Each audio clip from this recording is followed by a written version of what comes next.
Jemaat dimohon berdiri.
Tuhan sertamu. Inilah Injil suci menurut Matius. Dimuliakan. Sesudah Yesus dilahirkan di Betlehem di tanah Yudea pada zaman Raja Herodes, datanglah orang-orang Majus dari timur ke Yerusalem dan bertanya-tanya, di manakah dia, raja orang Yahudi yang baru dilahirkan itu? Kami telah melihat bintangnya di timur dan kami datang untuk menyembah dia. Ketika Raja Herodes mendengar hal itu, terkejutlah ia beserta seluruh Yerusalem. Maka dikumpulkannya semua imam kepala dan ahli Taurat bangsa Yahudi. Lalu dimintanya keterangan dari mereka di mana Mesias akan dilahirkan. Mereka berkata kepadanya, di Betlehem di tanah Yudea, karena demikianlah ada tertulis dalam kitab Nabi.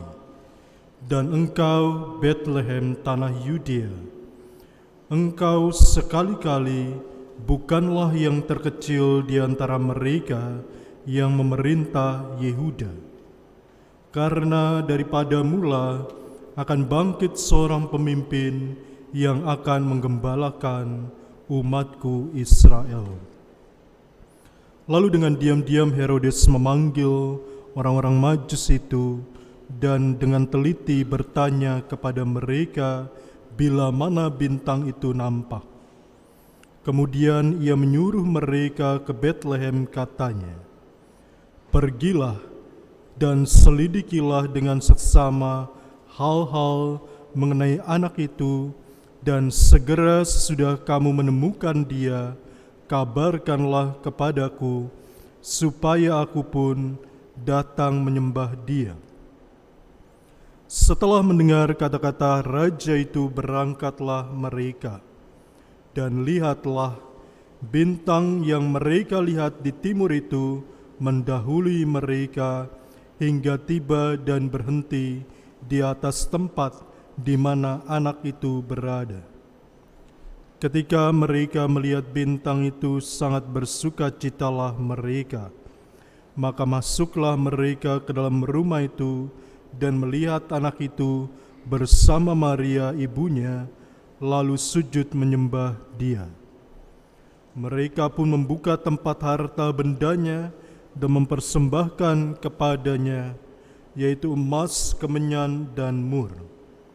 Dan karena diperingatkan dalam mimpi supaya jangan kembali kepada Herodes, maka pulanglah mereka ke negeri melalui jalan lain. Demikianlah sabda Tuhan.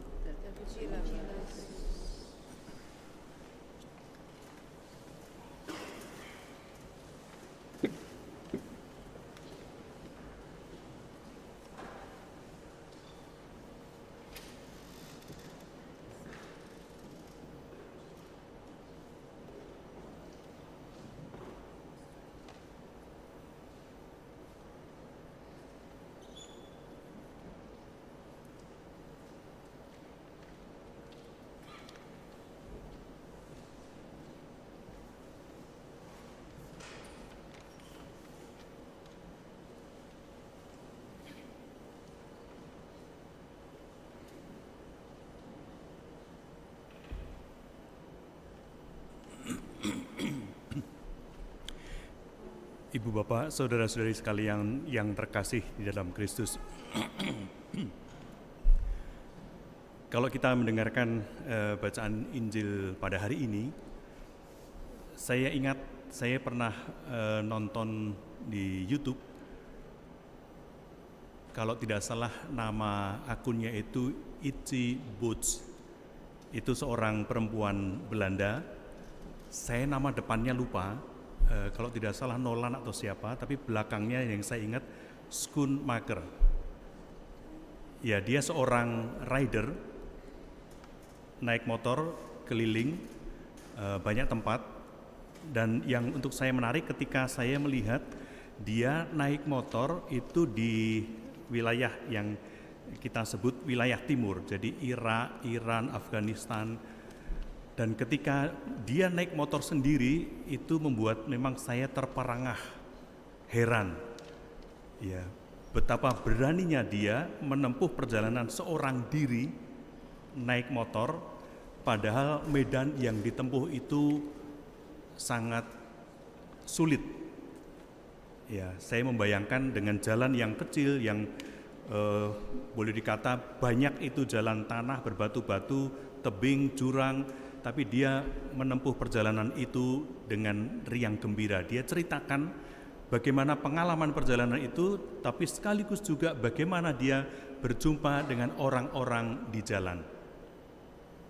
Dia menginap di beberapa tempat, lalu kemudian berbincang dengan orang-orang yang ada di situ, dan hasil perbincangan itu memang menimbulkan ide atau pemikiran yang untuk dia beberapa kali muncul. Itu ada sesuatu yang baru, yang menarik, yang boleh dikata kalau secara rohani kita menyebut itu bisa mengembangkan hidup.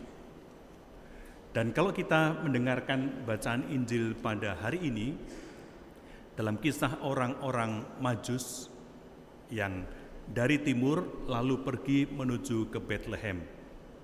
Ya, saya mencoba mencari tahu bagaimana perjalanan mereka, mencari tahu dalam arti berdasarkan beberapa data, ya, disebut apa atau dari mana orang-orang Majus dari timur itu. Kalau disebut orang Majus itu orang yang bijak, ya, lalu punya pengetahuan yang cukup kuat, cukup mendalam dalam ilmu perbintangan. Maka ketika melihat bintang, ada bintang yang terang di langit, mereka tahu ada sesuatu yang istimewa. Dan dalam ilmu perbintangan itu pada saat itu yang menonjol itu ada dua tempat, yaitu Persia dan Babilonia. Kalau kita membayangkan itu sekarang itu Iran dan Irak. Ya. Lalu jarak yang ditempuh dari Persia sampai Bethlehem itu sekitar 900 sampai 1200 km. Lalu dari Babilonia, Irak itu antara 800 sampai 900 km, 1000 km. Dan ini menunjukkan jarak yang sangat jauh. Dan kalau ditempuh, mereka menggunakan, berbeda dengan yang perempuan Belanda tadi, mereka menggunakan unta. Dan itu berbeda lagi, mereka tidak mungkin pergi sendiri, tetapi bersama-sama. Yang kalau disebut dengan istilah sekarang itu, yang sering muncul itu dengan istilah khalifah. Ya, pergi bersama-sama, dan waktu yang ditempuh itu kalau dari Babilonia itu sekitar 3-4 bulan, lalu dari Persia itu 4-6 bulan. Dan membayangkan perjalanan itu pasti perjalanan yang sangat jauh, yang melelahkan. Ya. Yang naik motor saja susah, yang kecepatannya bisa tinggi itu sulit, apalagi yang naik onta. Dan itu pun masih harus juga menghadapi situasi alam yang tidak mudah. Dan mungkin juga dengan situasi sosial, kalau disebut dalam bahasa itu mungkin semacam ada perampokan atau orang-orang jahat yang mungkin bisa ditemui. Dan ini menunjukkan, mengungkapkan bahwa ketika mereka pergi dari jauh, itu sebenarnya kepergian yang sungguh membutuhkan pengorbanan.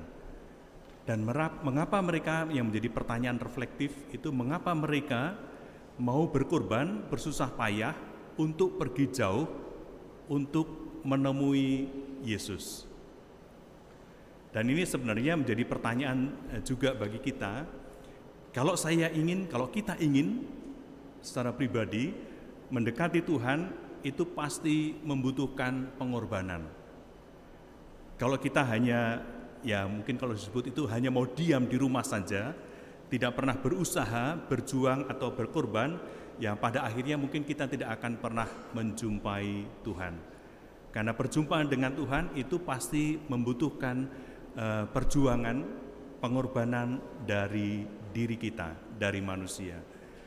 Dan ketika mereka menempuh perjalanan yang jauh, itu juga saya membayangkan itu sama seperti kita, masing-masing pergi dari rumah, dari aneka arah, menuju ke suatu tempat.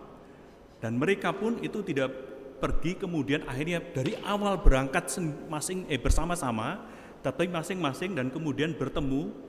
Dan yang menarik itu bertemu, lalu kemudian akhirnya dipanggil oleh Herodes, itu bersama-sama, lalu kemudian akhirnya menemukan Yesus Sang Juru Selamat. Dan kerjasama walaupun dari berbeda tempat, lalu kerjasama ini sebenarnya juga mengajak kita untuk kemudian mau dan terbuka untuk terlibat bersama dengan orang lain. Bukan hanya pergi sendiri, berusaha sendiri, tetapi kemudian kita bersama dengan yang lain supaya pada akhirnya kita lebih mudah untuk menemukan Tuhan di dalam kehidupan kita.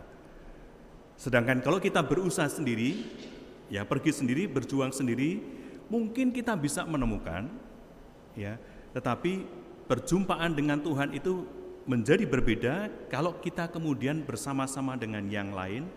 Karena apa? Dalam kebersamaan dengan yang lain itu sebenarnya seperti perjumpaan yang tadi saya sebut, perempuan Belanda tadi, ketika berjumpa dengan orang-orang lokal justru mendapatkan inspirasi-inspirasi yang baru, yang menumbuhkan pemikiran yang baru, dan sekaligus ketika pulang itu membuat kehidupan yang di jalannya pun itu seperti dipengaruhi dengan apa yang sudah dijumpai, lalu kemudian melakukan sesuatu yang baru.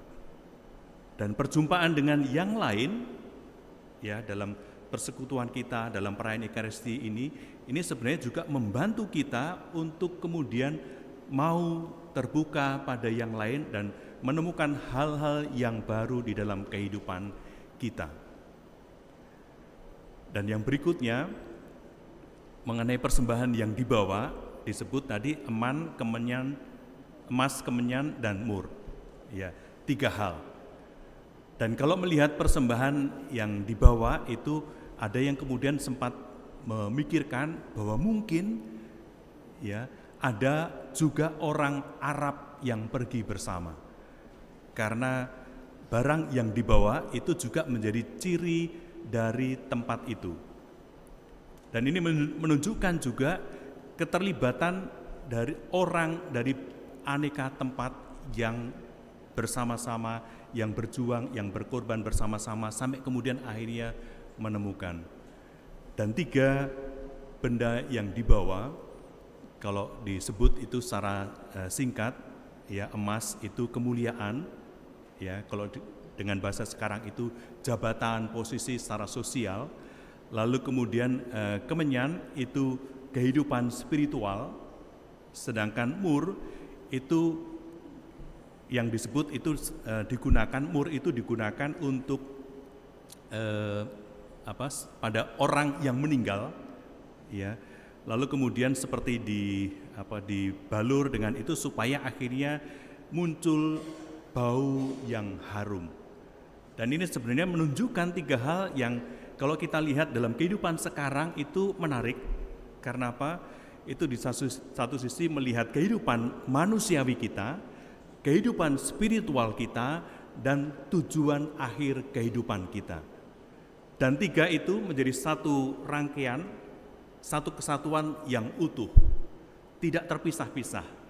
Maka sebenarnya dengan persembahan yang dibawa oleh orang-orang Majus itu juga mengingatkan kita apakah kita senantiasa dan mau menyadari bahwa tiga hal itu antara sisi manusiawi, sisi spiritual itu berkaitan dengan tujuan akhir kehidupan kita. Dan kalau kita menyadari itu, harapannya kalau orang Majus itu melalui mimpi diajak melalui jalan yang lain. Dan kalau mimpi, ungkapan mimpi dalam kitab suci itu adalah tanda perjumpaan dengan Tuhan. Kalau bahasa kita sekarang itu dalam keheningan, dalam doa, itu kita merasakan perjumpaan dengan Tuhan yang memberi inspirasi baru untuk melakukan sesuatu yang baru, mengusahakan yang baru. Dan kalau mereka melalui jalan yang lain, harapannya kita juga mengusahakan sesuatu yang baru, yang berbeda dari sebelumnya. Yang baru, yang semakin mengungkapkan kehidupan atau tanda dari kehidupan yang sungguh dekat dengan Tuhan atau menunjukkan bahwa kita sudah berjumpa dengan Tuhan. Dan semoga hari raya penampakan Tuhan dengan bacaan yang kita dengarkan, kita terbantu untuk yang pertama itu mau berusaha, berkorban, yang kedua itu mau bersekutu dengan yang lain, bersama-sama dengan yang lain, lalu yang ketiga peka dan memperhatikan suara Tuhan melalui orang yang kita jumpai, tetapi sekaligus juga mengingat bahwa kehidupan jasmani kita, kehidupan rohani kita itu sebagai satu kesatuan yang utuh supaya kita pada akhirnya mencapai kehidupan yang kekal. Kemuliaan kepada Bapa dan Putra dan Roh Kudus, seperti pada permulaan, sekarang, selalu, sepanjang segala abad. Amin.